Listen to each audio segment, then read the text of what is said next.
আসসালামু আলাইকুম রহমতুল্লাহ বরকাত। আমি ইতালি প্রবাসী মোহাম্মদ সোহাগ তালুকদার। আমার প্রাণপ্রিয় বাংলাদেশবাসী, আশা করি সবাই আপনারা ভালো আছেন। আমি বেশ কিছুদিন যাবৎ দেখতেছি বাংলাদেশ আনসার বাহিনীর হাজার হাজার সদস্য শান্তিপূর্ণভাবে তারা এক দফা দাবি নিয়ে মাঠে নেমেছে। তাদের দাবি হলো যে তাদের চাকরি স্থায়ীকরণ। প্রিয় বাংলাদেশবাসী, আপনারা জানেন এই বাহিনী 1948 সালে গঠন হয়েছে।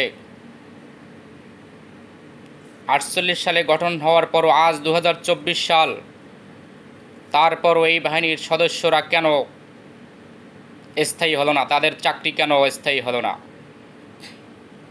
প্রিয় দেশবাসী, আপনারা জানেন যে বাংলাদেশ চোর বাটপারের দেশ। বাংলাদেশ দেশ ঘুষ ও দুর্নীতি।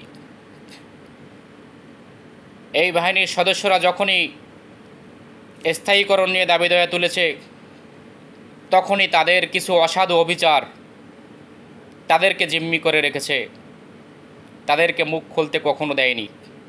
এর পিছনে একটাই কারণ, সেটি হলো হাজার হাজার কোটি টাকা এই বাহিনীর তহবিল, এই বাহিনীর বেতনের 20% কেটে নেওয়া, হাজার হাজার কোটি টাকা লুটে পুটে খাওয়া। এই বাহিনীর সদস্যরা যখনই দাবি দেওয়া নিয়ে মন্ত্রণালয় কিংবা দরবারে ডিজি মহোদয়কে বলতে চেয়েছেন, তখনই এই বাহিনীর কিছু অসাধু অবিচাররা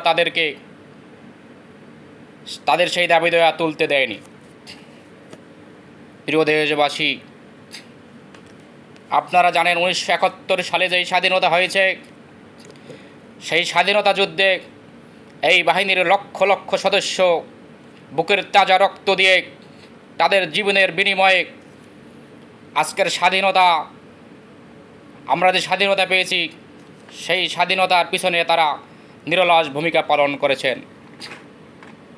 আমার প্রিয় বাংলাদেশবাসী, এই বাহিনীর সদস্যরা বাংলাদেশের গুরুত্বপূর্ণ স্থানসমূহ সহ নির্বাচনকালীন সকল সময় এবং বাংলাদেশের দুর্যোগ মুহূর্তে সর্বত্র জনসাধারণের জানমালের নিরাপত্তা দিয়ে যাচ্ছেন।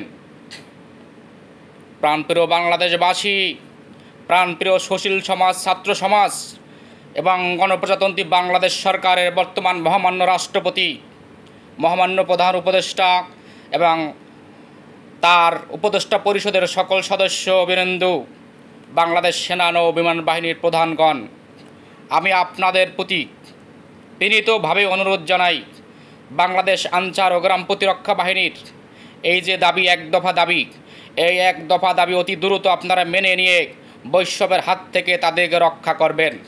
আমি মনে করি বাংলাদেশ আনসার ও গ্রাম প্রতিরক্ষা বাহিনী ভবিষ্যতে সুন্দর ও বাংলাদেশ গড়ার লক্ষ্যে আপনাদের পাশে থেকে কাজ করে যাবেন। আমি সর্বত্র আশাবাদী এতটুকু যে এই বাহিনীর সদস্যরা বর্তমান বাংলাদেশে যেই পরিমাণে বাংলাদেশের মানুষের পাশে সবসময় তারা সুখে দুঃখে আছে এবং ভবিষ্যতেও আপনাদের পাশে থাকবেন। আমি সর্বোপরি সর্বশেষে বাংলাদেশের সকল মানুষকে বাংলাদেশের বন্যা কবলিত এলাকার মানুষের পাশে থাকার জন্য এবং বাংলাদেশ আনসার বাহিনীর সকল সদস্যকে বন্যা কবলিত মানুষের পাশে দাঁড়াবার জন্য দৃঢ় আহ্বান জানাই এবং আহ্বান জানিয়ে আমার সংক্ষিপ্ত আলোচনা শেষ করছি। বাংলাদেশ চিরজীবী হোক, বাংলাদেশ জিন্দাবাদ, বাংলাদেশ চিরজীবী হোক।